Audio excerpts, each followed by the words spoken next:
All right. So we have some slow ass moving energy coming up here, and it's mostly because somebody is cultivating and trying to get to a place of happiness. Like they're trying their very hardest to manifest the happiness that they want. So they're taking it slow, they're being very cautious with it, but they're really putting in the work necessary, okay? They're really trying to, you know, put in some sort of like foundation, if that makes sense. They're really putting in the grunt work. They're not trying to speed past it, they're not trying to hurry things up, they're trying to be gradual with it. It's a gradual pace, and it's obviously towards everlasting, right? So at least to try to make something last for a long time. Now, with release your X, time to release, time to clear your energy. The only card I see here regarding, well, actually, there's two cards I see here regarding this. Actually, four. Death, Tower, and the Eight of Cups. Like, those cards right there does talk about clearing your energy. And even the Hierophant, in a way, can do that. And you would think that the Hierophant would have that release your X sort of type of energy, but when it comes to fives, you are shifting or changing something, and that change is releasing of something, letting something go, and embracing something new. And it's usually just like both of those is happening at the same time, adjusting, changing. So you're letting go of perspective and embracing a new perspective that truly and completely tailors to you. So I feel like the progress is coming from a certain standpoint, and how somebody perceives moving forward. The cautiousness, the speed, and how things are moving forward. Things are changing regarding that. So pick the side that resonates with you guys the most, Capricorn, okay? Because I'm going to start with this person here. The Page of Cups is the person's mental state, right? This mental plane area, right? So the way they think about this relationship is the Page of Cups. So I think this person is very much aware that there's communication that's needed. They know this is their heart's desire. It's something that they cherish and they nurture very closely to their hearts. This is something that they love very deeply and very emotionally. This is something that this is extremely precious to them, right? So I think they also understand too that the relationship is in desperate need of heart-to-heart conversation, right? There's definitely a need to communicate and talk things through, and to be open about how they feel and how they, what they want going forward regarding the relationship. Now, the other person, how they think about this relationship is the Eight of Cups. Now, it could be two things. This person's feeling emotionally drained, and this relationship no longer offers what they feel like what they want.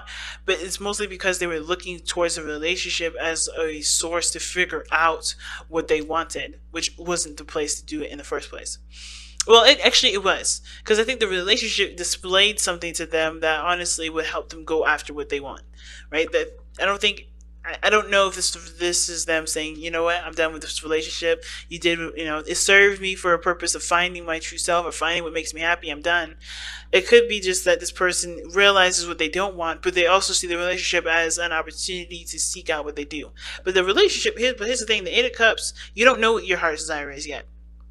Not until the Nine of Cups. And I feel like this is probably, like, they know what they don't want, and they're going in this relationship thinking, I don't want what I don't want.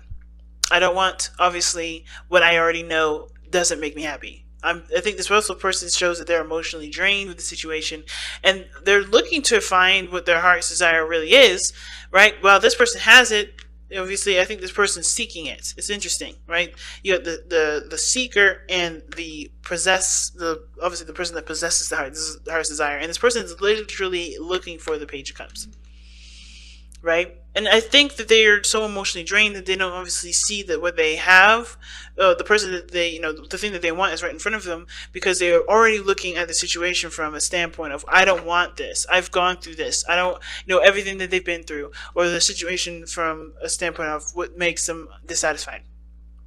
Now, how they're showing themselves is the King of Wands. They're going after what they feel. They're going by the moments here. When the King of Wands comes up, there's no really long-term energy. This is all like in the moment kind of rapid thought. So they're not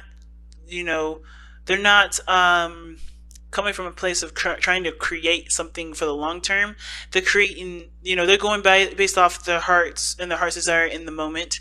I know it sounds very Knight of Wandsy, but the King of Wands does construct this in a very creative way. It's not flighty like the Knight of Wands. It's more of a, I'm truly going to truly going after what I want, truly going after what makes me feel good.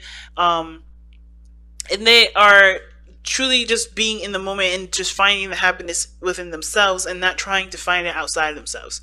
So the way that I feel with the King of Wands differs from the Knight of Wands is that the King of Wands, he doesn't necessarily, he commits to what he wants to do, and he makes, he does put in the energy and the time to grow it to its fruition. The Knight of Wands is just like, he's great with fun and having, starting something and coming up with great ideas. But of course, when shit hits the fan and it gets a little serious, even if it's a project that he wanted to start out initially, he doesn't stick around. And the King of Wands, in my opinion, he does stick around for it, but it's of course because he understands that he knows what he wants and he knows what he's going for, and therefore he can continue to use that energy of passion to continue to build on that. So this person is very, very passionate right now. They're expressing themselves immensely. I feel like the King of Wands is a great expresser. They're living their life as freely as they possibly can because they are emotionally drained, giving their energy away to situations that didn't satisfy them at all. So they're being very, very passionate and very true to themselves, being authentic to themselves. They're no longer, being the person that's stable or that's reliable. They're just being themselves. They're not thinking about the long term at all. Now the other person has got death here. Now, even though they're thinking of the relationship, or how they think of the relationship is the Page of Cups, maybe something that they've wanted, the desperate need of heart-to-heart conversation, or this is a cultivation of something that they want, they're releasing the past. So I feel like they're still wanting to start something new here, really with the Page of Cups. They're opening their heart up, but the more they open their heart up, they realize that they're having to let go of the past, let go of the old things that didn't work out, let go of a situation that may not have benefited them, or that did benefit them in some way, but no longer serves them to hold that sort of perspective, that sort of stance, that sort of belief anymore. You know what I mean? Because what is before the death card? It's the Hanged Man, and that's talking about releasing a certain perspective. And I feel like with death coming up here with this person, it's like, I feel like this person's like, they're having to to let go of some things, and they're having to leave behind grudges and pains and anguish. They're trying to, heal themselves. And even though this relationship for them is, of course, something that they've wanted, I think they have to ultimately be honest with themselves that honestly, they have to heal first. And I think this relationship is opening the door for them to heal and bring in new life. You know what I mean? Because death isn't just about releasing. It's also about new life. It's also about having space, or having the space to incorporate and to give birth to something new.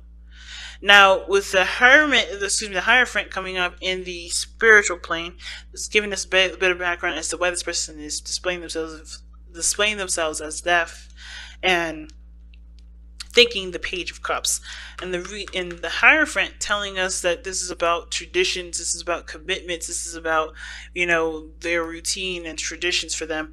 I think they're changing a lot of things that they believe and they feel and they think, because there may be a dynamic between this person and them that's different. Okay, this person may have very youthful energies to them. They may have a characteristic about them that shows that they're very young in their mind, right? They're very, youthful in the way that they go about life, right? They're very open and innocent in some ways, but they're very youthful. They have a youthful dynamic.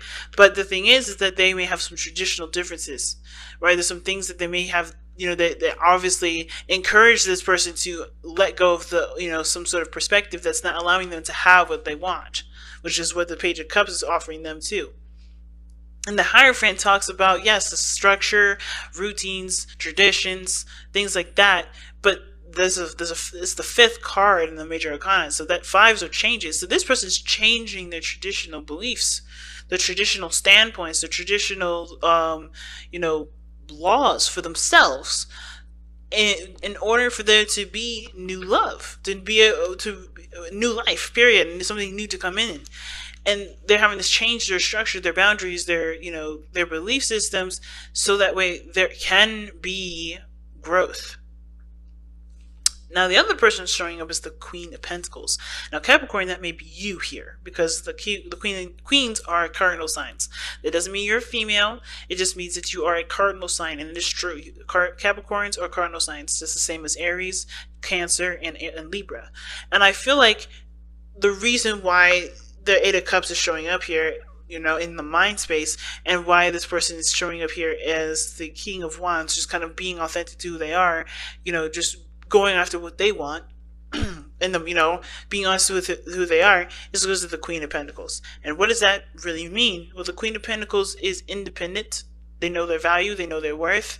And it's also having a lot to do with confidence. And the King of Wands, the Queen of Pentacles, they are very, very confident in themselves.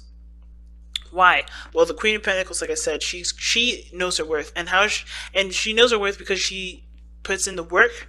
She has a structure that balances her life out for herself and for the things outside of herself. She's a provider for the family, for herself. She is she's someone that's reliable for herself and to other people. She has shown herself. She's got things that she has about herself that she truly admires and cherishes and sees great value in, and will see great value in someone else. And with the King of Wands, this passion, this willingness to fight, the willingness to go after what they want, and to truly, and to be themselves regardless of how other people feel. That is what brings them confidence. Their uniqueness, their sense of creativity, and their the inspiration they gain from being themselves is what drives them to be confident. And I feel like it's interesting that the Hierophant and the Queen of Pentacles are the spiritual planes for both of these people, because they also have a lot to do with commitments too. Okay, both of them have to do with commitments, and commitments to themselves and commitments to other people. This person is looking to find value with themselves, at least on this side, because based off of how they feel and what they go after and what they feel the most inspired and most authentic. It's very interesting, really, because the cards that brought these two together, the card that brought these two guys together, is the Tower. It was completely 100% unexpected. What brought you guys together was that there were some changes that were happening in your lives, and it definitely changes that honestly brought you down to ground zero. Like, you guys were starting from the very beginning, kind of trying to figure out who you were as a person. And the challenge now is the Page of Swords. It's cultivating a truth within yourselves that honestly helps you to understand each other a lot better. It's really interesting, right? I think the more you understand yourself, the more you understand each other. And that understanding is what's going to obviously continue the growth and the stable building that this relationship is already on the course of. The Page of Swords also is the challenge, meaning that there is communication that hasn't been had, or there's a need for communication here. Challenge is showing that there is a need for more information. And I feel like in order for there to be more information, you have to be able to seek out what you believe in and what your truth is within yourself. What is your truth with yourself? Therefore, you'll find the truth that's needed for the other person, and perhaps even the will to communicate with one another. All right, let's take a look at your whispers of love. See what you guys got.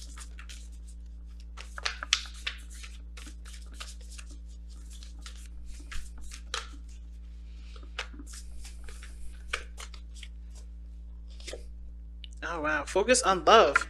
I haven't seen this card in a little bit. Focus on love. Look for the good attributes in each and every person in your life.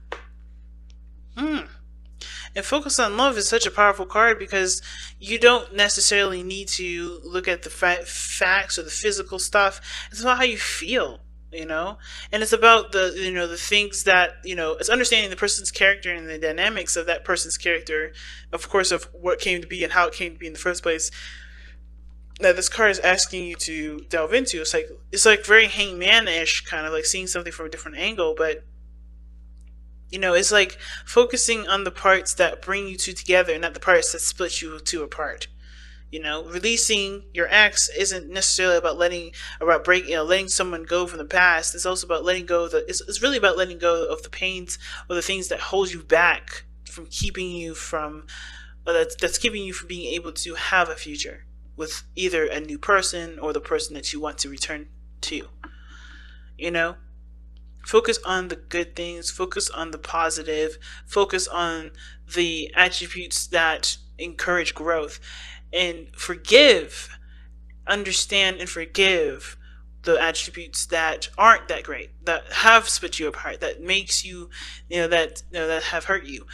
Understand and forgive those, but put them to rest. It's big, family. It's really big. And with that said, I'm going to go ahead and let you guys go.